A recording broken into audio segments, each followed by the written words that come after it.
ओम श्री सांब शिवाय नमः। ओम श्री गणेशाय नमः।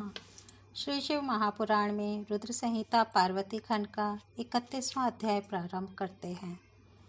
देवताओं के कहने पर शिव का ब्राह्मण वेश में हिमालय के यहाँ जाना और शिव की निंदा करना।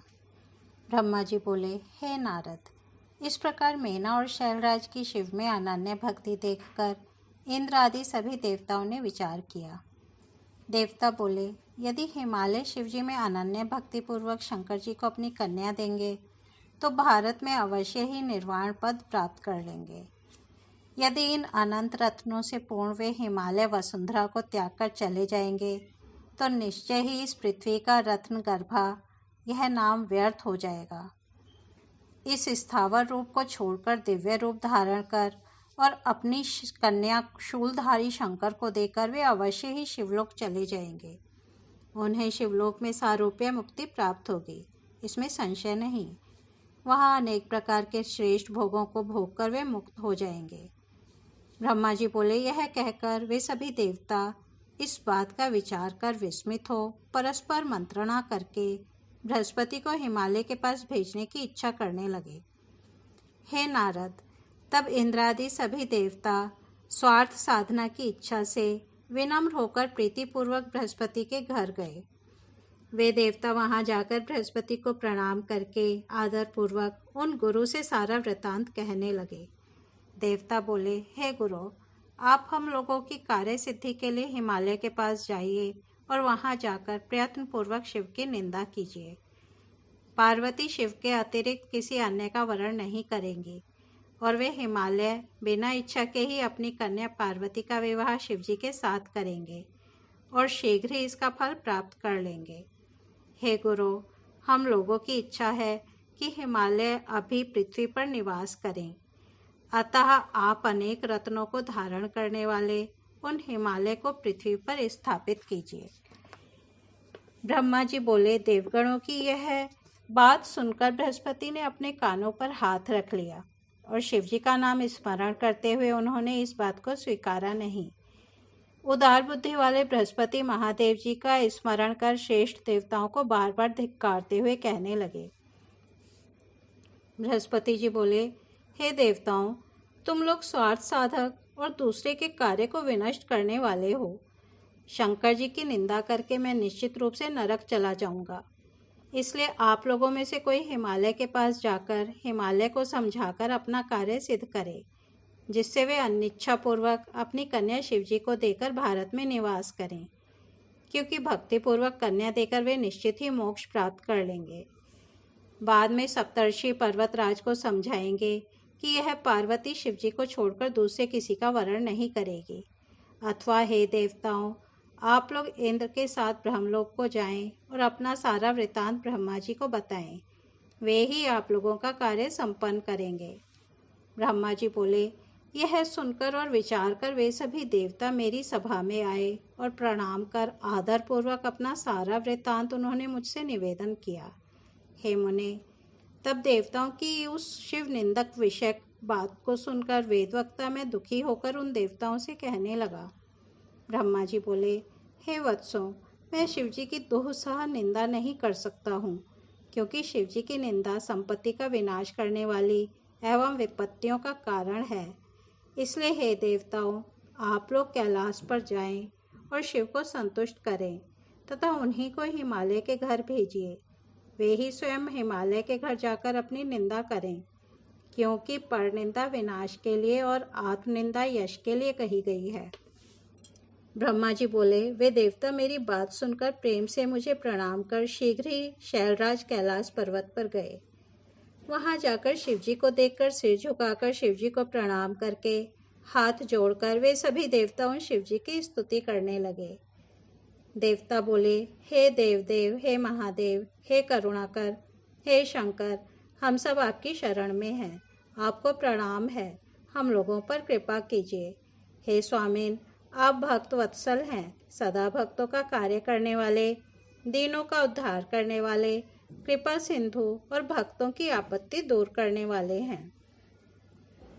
ब्रह्मा जी बोले, इस प्रकार इंद्रादि देवगणों ने शिवजी की स्तुति करके बड़े आदर के साथ अपना सारा वृतांत उनसे निवेदन किया। देवताओं की उस बात को सुनकर शिवजी ने उसे स्वीकार कर लिया और उन्होंने हंसकर देवताओं को आश्वासन देकर उन्हें विदा कर दिया। तब सभी देवगण प्रसन्न हो गए और अपना कार्य सिद्ध जानकर शिवजी की प्रशंसा करते हुए वे अपने स्थान को चले गए। तब वे भक्तवत्सल माहेश, निर्विकार महेश्वर भगवान शंभु शैलराज के पास गए। उस समय गिरिराज अपने बंधु वर्गों के साथ पार्वती सहित प्रसन्न मन में खुशी लिए हुए सभा में विराजमान थे। उसी समय दंड, छत्र एवं दिव्य वस्त्र धारण किए तथा उज्ज्वल तिलक लगाए हुए भगवान सदाशिव उनकी सभा में आ गए। वे एक हाथ में स्फटिक की माला और गले में शालग्राम शिला धारण किए हुए थे। वे भली प्रकार ब्राह्मण का वेश धारण कर नारायण के नाम का जप कर रहे थे। उन्हें देखकर हिमालय सभासदों के साथ खड़े हो गए और उन्होंने भूतल पर दंड के समान पड़कर भक्तिभाव से उन अपूर्व अतिथि को साष्टांग प्रणाम किया। ब्राह्मण वेशधारी शिवजी को अपना प्राणेश्वर समझकर पार्वती ने प्रणाम किया और हृदय से परम प्रसन्नता से उनकी स्तुति की। ब्राह्मण वेश धारण करने वाले उन सदाशिव ने बड़े प्रेम पूर्वक उन सबको आशीर्वाद दिया और विशेषकर पार्वती को हृदय से उनका मनोवांछित आशीर्वाद प्रदान किया। उन ब्राह्मण ने शैलाधिराज हिमवान के द्वारा बड़े आदर के साथ दिए गए मधुपर्क आदि को प्रेम से ग्रहण किया। हे मुने, इस प्रकार प्रेम पूर्वक उन द्विजेंद्र का विधिवत पूजन करने के पश्चात पर्वत श्रेष्ठ हिमालय उनका कुशल पूछने लगे। पर्वतराज ने उनसे पूछा कि आप कौन हैं? तब विपेंद्र गिरिराज से आदरपूर्वक शीघ्र यह वचन कहने लगे।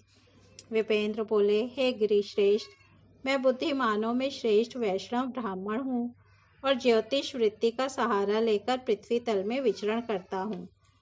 मैं अपने गुरु की कृपा से मन के समान सर्वत्र चलने वाला, सर्वत्र गमन करने वाला, सर्वज्ञ, परोपकारी, शुद्ध मन वाला, दया सिंधु तथा विकार का नाश करने वाला हूँ।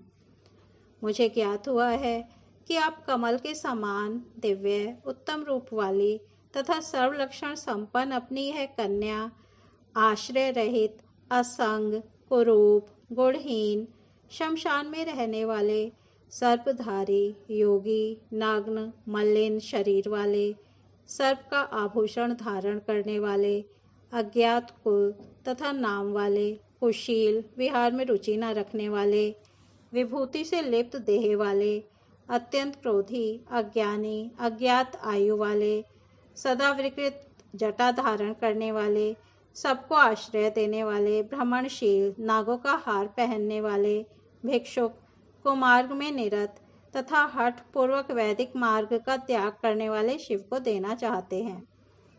हे हिमालय, आपका यह अटल विचार अवश्य ही मंगलदायक नहीं है। नारायण कुल में उत्पन्न तथा ज्ञानियों में श्रेष्ठ गिरिराज, आप इस पर विचार कीजिए। पार्वती के दान कर्म में वे आपके इस दान के अनुरूप पात्र नहीं हैं। बड़े लोग इस बात को सुनकर आपकी हंसी करेंगे। देखिए, उनका कोई बंधु बांधव नहीं है और आप पर्वतराज हैं। उनके पास कुछ भी नहीं है और आप रत्नाकर हैं। हे शैलाधिराज, आप पार्वती को छोड़कर इस विषय में बांधवों से, मैना से, पुत्रों से और सभी पंडितों से प्रयत्नपूर्वक शीघ्रता से पूछिए। हे गिरिसत्तम, रोगी को सर्वदा औषधि अच्छी नहीं लगती, अपितु महादोष कारक कुपथ्य ही सदा बहुत अच्छा लगता है। ब्रह्मा जी बोले, ऐसा कहकर नाना प्रकार की लीला करने वाले विप्र रूप शिव प्रसन्नतापूर्वक भोजन कर शांतचित हो शीघ्र अपने घर चले गए।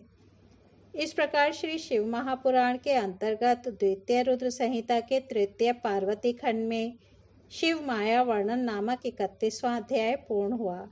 कल हम 32वां अध्याय सुनेंगे। तब तक यहीं विराम देते हैं। ओम नमः शिवाय।